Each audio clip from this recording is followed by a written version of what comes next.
Friend on Oswego Lake known as Kyle the Goose. You may have been watching her live stream on our website to see when her 2 eggs would hatch. Well, 2 of them did on Friday afternoon.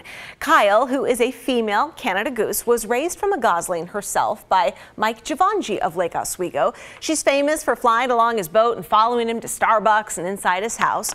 Kyle had her first babies ever on Friday. The first was named Jack, and as her Instagram page says, they left the nest and went into the water. Within 20 minutes, a bass ate Jack's brother.